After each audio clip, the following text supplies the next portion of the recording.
قوت اللہ کتنی عطا کرتا ہے کہ وہ زمین کے سینے کو چاک کر کے اپنے وجود کو ظاہر کرتا ہے،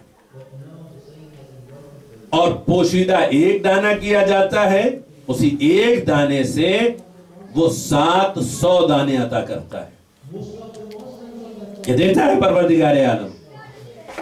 ہم آرام سے ان دانوں کو کھا لیتے ہیں اور ڈکار تک نہیں لیتے، کبھی شکر ادا کرتے ہوئے معبود حقیقی کا پروردگارہ کاش اگر یہ تیری قدرت کے مظاہرے نہ ہوتے تو ہماری زندگی کیا ہوتی، ہماری صورتحال کیا ہوتی۔ تاریخ یورپ اگر آپ نے پڑھی ہوگی تو آپ کو اندازہ ہوگا سیکنڈ ورلڈ وار کے بعد 1 لیف بریڈ کے لیے میلوں کیوں لگتی تھی۔ اگر ذرا سا حالات انسان خراب خود سے کر دے تو غذا کے لالے پڑ جاتے ہیں، زندگی عذاب بن جاتی ہے۔ مگر وہ قادر مطلق جب رزق عطا کرتا ہے تو تاریخ شاہد ہے، اسے بھی دیتا ہے کہ جسے دنیا کا کوئی بھی عطا نہیں کر سکتا۔ جناب سلیمان کی تاریخ آپ کی نگاہوں کے سامنے ہے۔ بارگاہ پروردگار نے عرض کی پروردگارہ آج میں مخلوقات کو رزق دینا چاہتا ہوں۔ کہا سلیمان سوچ لو۔ کہا پروردگارہ آج کوشش کرتا ہوں کہ رزق دوں۔ کہ رزق دینا چاہتے ہو، ٹھیک ہے چلو کوشش کر لو۔ اپنی طرف سے جہاں جن انس سب ملا کر کے ان کی مملکت میں تھے انتظام کیا گیا، بڑے بڑے جتنے بھی دیگ تھے سب تیار کر ڈالے۔ ساحل سمندر پر ایک کائنڈ آف مچھلی نے چہرہ ابھارا، سلیمان مجھے رزق چاہیے۔ جتنی چیزیں تیار ہوئی تھی سب ہضم کر گئی۔ کہا سلیمان ابھی شکم سیر نہیں ہوا۔ کہ تم سب کھانے کے بعد بھی کہتی ہو شکم سیر نہیں ہوا ہے، تو آخر تمہاری کیفیت کیا ہے؟ کہا بس اندازہ کر لو کہ تم اتنا دینے کے بعد مجھ سے میری کیفیت پوچھ رہے ہو۔ وہ جب عطا کرتا ہے تو سوال نہیں کرتا اور میرا شکم سیر ہو جاتا ہے۔ وہ جب رزق دیتا ہے تو کوئی بھی کائنات کی ایسی شے نہیں ہے جو یہ شکوہ کر سکے کہ مجھے رزق نہیں ملا۔ اسی لیے معصوم ہمیں آگاہ کرتے ہیں کہ جو رزق تمہارے لیے لکھا جا چکا ہے کہیں ایسا نہ ہو کہ تم اس کی جستجو میں اپنے واجبات کو فراموش کر بیٹھو۔ جو رزق تمہارے لیے لکھا جا چکا ہے وہ تمہیں ملے گا، وہ تمہیں عطا کرے گا، مگر کہیں ایسا نہ ہو کہ تم اس کے لیے کوششیں کرو تو اس راستے کو چھوڑ دو کہ جس راستے سے تمہیں حق کے ساتھ ملنے والا تھا۔ بہت مشہور و معروف واقعہ امیر المومنین کا۔ امیر المومنین والد مسجد ہوئے، اپنے فرض کی لجام ایک شخص کو پڑھائے کہ تو اسے پکڑ کے کھڑا ہو جا، میں بس 2 رکعت نماز پڑھ کر کے حاضر ہوا۔ اس نے اپنا رزق تلاش کیا کہ جب تک آئیں گے تب تک ہمارا کام ہو جائے گا۔ یہ لجام نکالی اور جا کے بازار میں بیچ لی، 2 درہم ملے۔ مولا باہر آئے، دیکھا گھوڑے کی لجام غائب، بندہ غائب۔ مولا نے کہا دیکھو میں نے یہ خود ارادہ کیا تھا کہ باہر نکلوں گا جسے 2 درہم عطا کروں گا، مگر بجائے یہ کہ اسے 2 درہم راہ حق سے اجرت کے طور پر ملنا اسے مقصود تھا، مگر اس نے اپنی عجلت اور جلد بازی میں بجائے حق کے لینے کے حرام کے ذریعے سے اسے حاصل کر لیا اور اپنے شکم کو اس نے آگ سے پر کر لیا۔ اسی بات کی طرف تو توجہ دلائی جا رہی ہے کہ دیکھو کہیں ایسا نہ ہو کہ تم احکام الہی کو فراموش کر کے اپنے آپ کو اس نار کی طرف لے جاؤ کہ جو انسانوں اور پتھروں کے ذریعے سے تیار کی گئی ہے۔ اپنی حفاظت کرو، تمہیں رزق ملے گا، مگر اس رزق کی تلاش میں عجلت بازی میں ایسا نہ کرنا کہ بجائے راہ راست سے لینے کے، حق کے ذریعے سے لینے کے، حرام کو اپنا ذریعہ بنا لو، اور اگر حرام کے ذریعے سے رزق کھاؤ گے تو یہی تمہاری شکم کو آگ سے پر کرنے کا ذریعہ بن جائے گا۔ تو عزیزان محترم، راستے جو بار بار سمجھائے جا رہے ہیں، بتائے جا رہے ہیں، آگاہ کیا جا رہا ہے، وہ صرف اس لیے، اور ان راستوں کی طرف لے جانے والا جو راہ حق سے ہٹاتا ہے وہ صراط مستقیم پر بیٹھا ہوا ہے جو انسانیت کا دشمن ہے۔ جناب آدم کا دشمن بنا، اولاد آدم کا دشمن بنا ہوا ہے۔ مگر یہ اور مسئلہ ہے کہ ہم اپنے دوست کو دشمن سمجھتے ہیں اور دشمن کو دوست سمجھ رہے ہیں، کیونکہ اس کی عیاریاں، اس کی مکاریاں، اس کے فریب کو ہم یہ سمجھتے ہیں کہ صاحب یہ ہمارے لیے ہمدردیاں ہیں، اور اسی مقام پر پہنچنے کے بعد انسان حق کو فراموش کر جاتا ہے، نہیں پہچان پاتا کہ یہ سامنے جو ہمارے موجود ہے یہ کون ہے۔ لیکن جہاں بصیرت ہوتی ہے، جہاں معرفت ہوتی ہے، جہاں یقین ہوتا ہے، وہاں انسان کسی فریب میں نہیں آتا۔ اور اگر اس منزل کو دیکھنا چاہتے ہیں تو ابھی حج گزرا ہے، جناب ابراہیم اپنے بیٹے کو لے کر کے نکلے راہ حق کے لیے، خلیل سے ملانے کے لیے جا رہے ہیں۔ آنے والا آگے کیا کہہ رہا ہے؟ جناب ہاجرہ کو پہلے بہکانے کی کوشش کی، اس کے بعد انبیاء کی خدمت میں پہنچا، کہا کہاں جا رہے ہو؟ خواب خواب ہوتا ہے، کہیں خواب حقیقت ہوتا ہے، لیکن تم جو کرنے جا رہے ہو وہ حقیقت ہے۔ کوئی باپ بیٹے کو ذبح کر سکتا ہے؟ تم یہ جو کام کرنے جا رہے ہو یہ درست نہیں ہے۔ لیکن کیسے پہچانا انہوں نے کہ راہ حق سے روکنے والا حق پر نہیں ہو سکتا؟ جناب ہاجرہ نے بھی کنکری اٹھا کے ماری، جناب اسماعیل نے بھی ماری، جناب ابراہیم نے بھی ماری، اور لان پڑھ کے یہی کہا کمبخت ہمیں راہ الہی سے روکنے کے لیے تو آیا ہے۔ ہم پہچانتے ہیں کہ صراط سے ہٹانے والا کون ہو سکتا ہے، ہم صراط مستقیم پر چل رہے ہیں اور تو ہمیں ہٹانا چاہتا ہے۔ تو جو کوشش انبیاء کے مد مقابل کر رہا ہو وہ امت کو، اور وہ بھی نبی، عام نبی نہیں ہے، جناب ابراہیم کو شمار اولو العزم پیغمبر میں سے ہے۔ 1,24,000 انبیاء میں سے 313 رسول، اور ان 313 رسولوں میں سے 5 صرف اولو العزم ہے، جس میں سے ایک جناب ابراہیم ہے۔ کسی عام نبی کے بارگاہ میں نہیں آیا ہے بہکانے کے لیے۔ جناب ابراہیم جیسے جنہیں خلیل خدا کہا گیا ہے، انہیں بہکانے کے لیے، جو صاحب شریعت نبی ہے، جو صاحب شریعت رسول ہے، اولو العزم پیغمبر ہے، اللہ کا خلیل ہے، اسے بہکانے کے لیے اگر جرات کر سکتا ہے تو انسان امت کو بہکانے کے لیے اس کی کوشش نہیں ہوگی۔ کیوں بہکانا چاہتا ہے؟ صرف یہ چاہتا ہے کہ صراط مستقیم پر کوئی بھی ثابت قدم نہ رہنے۔ اور صراط مستقیم پر ہے کون؟ وہی جو صاحب ایمان ہے۔ بے ایمان تو پہلے سے الگ ہے، اس کا راستہ تو پہلے سے گیا ہوا ہے۔ مومن کے لیے جو بار بار بات کہی جا رہی ہے کہ تم اپنے آپ کو بچاؤ، تو اس دشمن سے آگاہ کیا جا رہا ہے کہ اسے بے خبر صراط مستقیم پر مت ہو جانا۔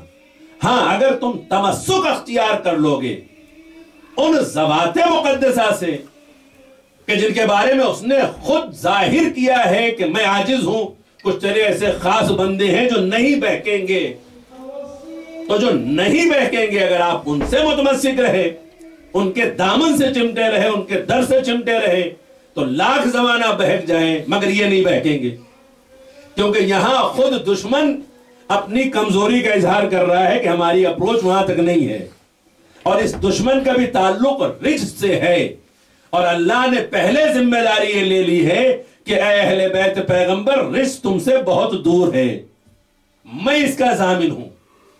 تو جہاں اللہ ضمانت لے رہا ہے، تطہیر کا مفہوم ہی یہی ہے کہ ہم نے تمہیں رجس سے دور رکھا ہے، تو رجس یہاں تک نہیں پہنچ سکتا۔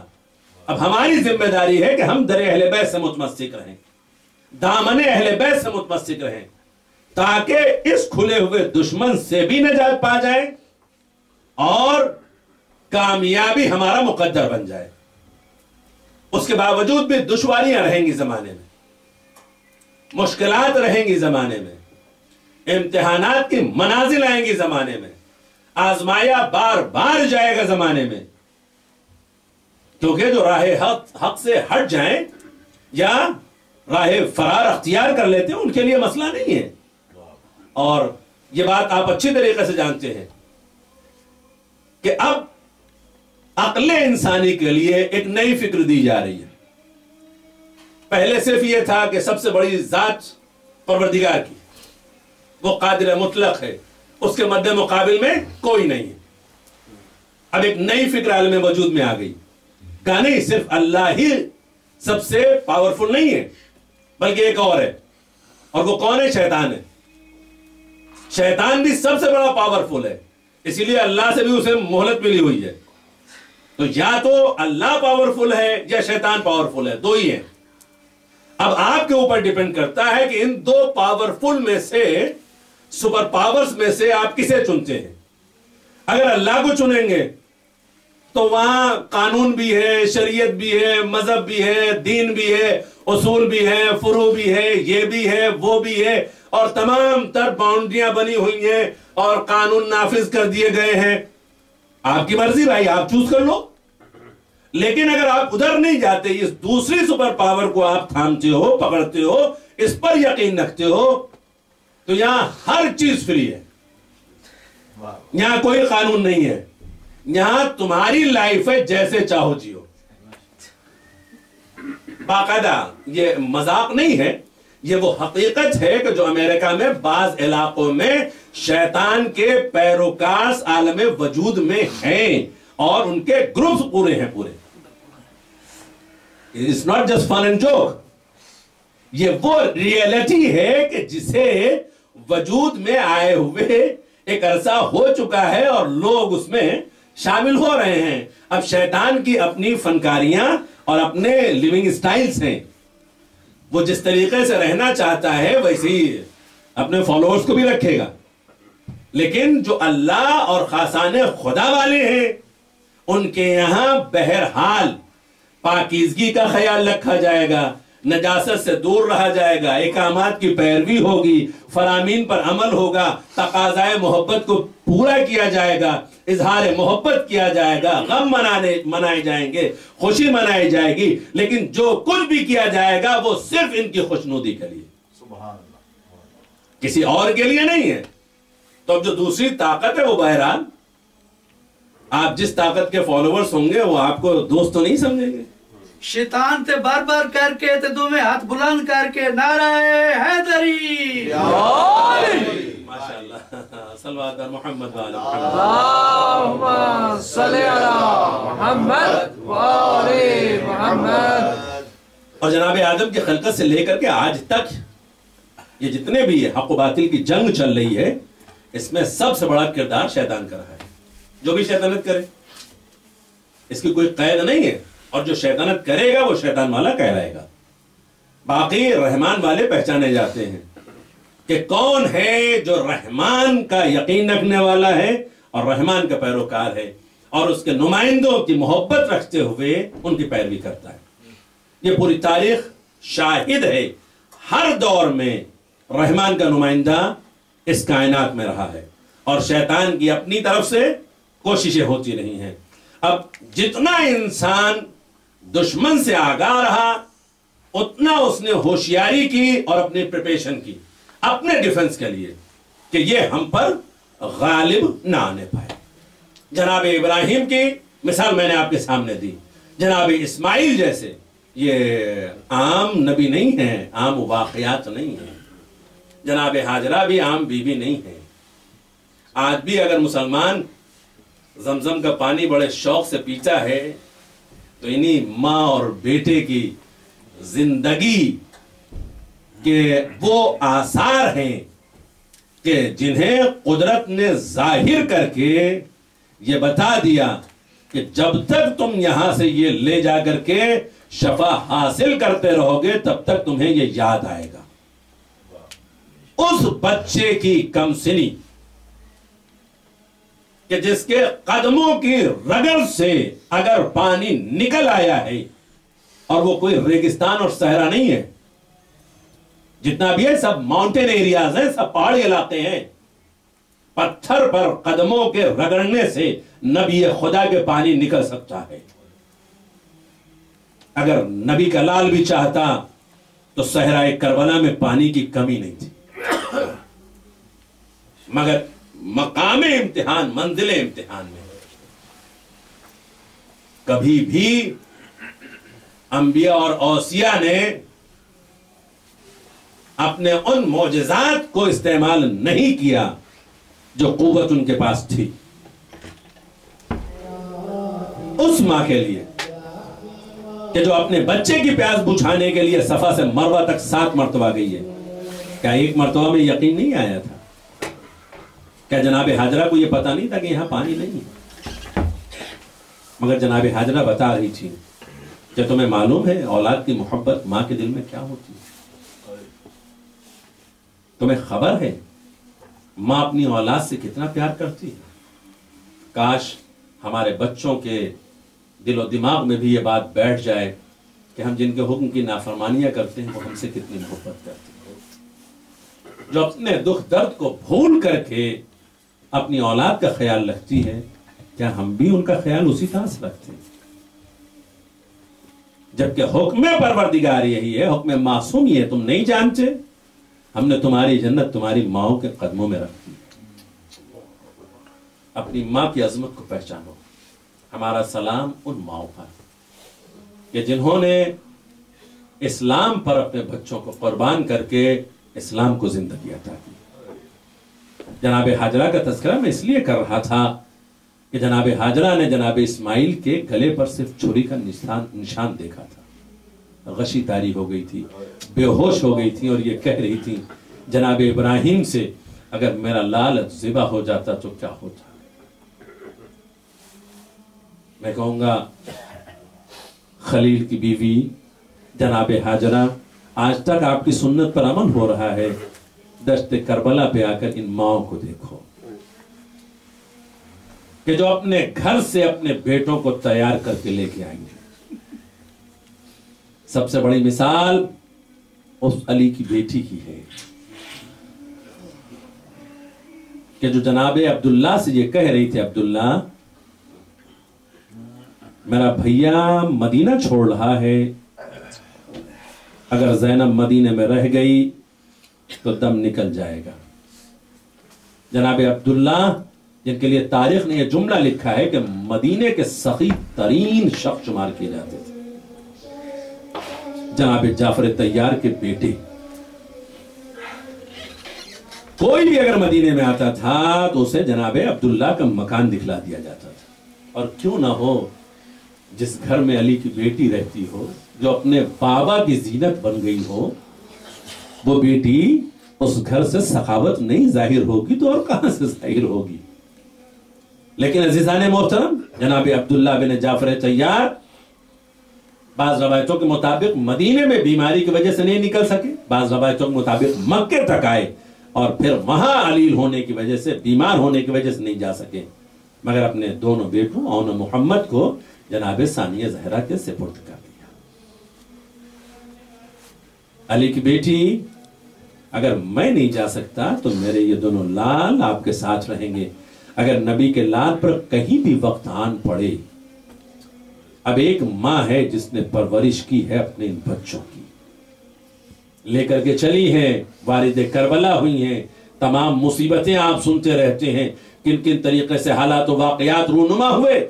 مگر جب روز شب عاشور آئی ہے تو شب عاشور خود امام حسین علیہ السلام خیموں کا تلایا پھر رہے تھے. پھرتے پھرتے جب بہن کے خیمے کے قریب پہنچے تو آواز آئی کہ ماں بچوں سے کہی تھی میرے لال اون محمد دیکھو صبح ہوتے ہی ماموں پہ سب سے پہلے تم اپنی جان قربان کر دینا. کہیں ایسا نہ ہو کہ تم سے پہلے قاسم چلے جائیں، کہیں ایسا نہ ہو کہ تم سے پہلے علی اکبر چلے جائیں، کہیں ایسا نہ ہو کہ تم سے پہلے کوئی اور چلا جائے. میرے بچوں ماموں پہ سب سے پہلے تمہیں جانیں قربان کرنی ہے. اور یہ بچے کم سن بچے ہیں جو بار بار ماں سے یہ کہتے رہتے ہیں اماں اگر آپ اجازت دلا دیں گی تو سب سے پہلے ہم ماموں پہ جان قربان کر دیں گے. امام بہن کے خیمے میں داخل ہوئے، نہ اپنے بھانجوں کو سینے سے لگا لیا. جو میرے کمسن بھانجے انہیں قربانی کا درس ماں دے رہی ہے. کتنی عظیم مائیں دشت کربلا پر ہیں جو یہ نہیں سوچتی کہ اگر میرے لال کے گلے پہ چھری چل جائے گی تو کیا ہوگا، بلکہ یہ کوشش کر رہی ہیں کہ سب سے پہلے دشت کربلا میں میرا لال راہ خدا میں قربان ہو جائے، سب سے پہلے میرا لال فرزند زہرا پہ قربان ہو جائے.